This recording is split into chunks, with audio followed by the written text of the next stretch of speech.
আমি রিসেন্টলি কিছু আর্টিকেলস পড়ছিলাম, তখন জানতে পারলাম যে অনেকজন যারা চাকরি করতেন প্রাইভেট সেক্টরে তাদের লে অফ হয়েছে। লে অফ হওয়ার পরে অনেকজন খুব বেশি ফাইন্যান্সিয়াল স্ট্রেসে চলে এসছে, কেন কি তাদের ফাইন্যান্সিয়াল প্ল্যানিংটা সেইভাবে ঠিক ছিল না, বা তারা প্রিপেয়ার্ড ছিল না কি এই ধরনের সিচুয়েশান এলে তারা কিভাবে হ্যান্ডেল করবে।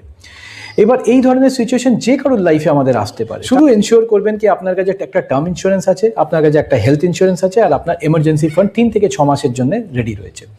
টার্ম ইন্স্যুরেন্স এই জন্য, যদি আমার কিছু হয়ে যায়, ধরে দিন আমার যাওয়ার পরে আমার ফ্যামিলি যেন ফাইন্যান্সিয়াল স্ট্রেসে না আসে, তার জন্য একটা টার্ম ইন্স্যুরেন্স খুব দরকার।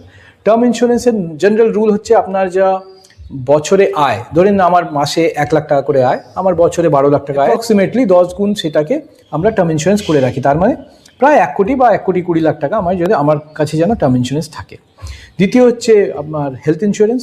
হেলথ ইন্স্যুরেন্স আমার বা আমার পরিবারের যদি কোনো মেডিকেল এমার্জেন্সি আসে, তখন আমাকে যেন ক্যাশ অ্যারেঞ্জ করার জন্য আমাকে স্ট্রেস না নিতে হয়। মেডিকেল ইন্স্যুরেন্স যেন ওইটাকে যা চিকিৎসার খরচা হবে সেটা যেন কভার করে দেয়, সেটা দেখবেন।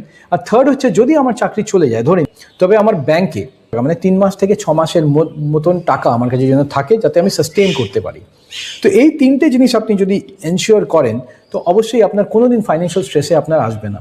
কর্পোরেট লাইফে একটা কথা আছে যে আমাদের 3টে জিনিস সবসময় রেডি রাখতে, একটা সিভি, একটা নিজের নেটওয়ার্ক, একটা হচ্ছে ফাইন্যান্সিয়াল ব্যাকআপ। এই 3টে যদি আমাদের কাছে রেডি থাকে, তো আমাদের অত বেশি স্ট্রেস আসে না।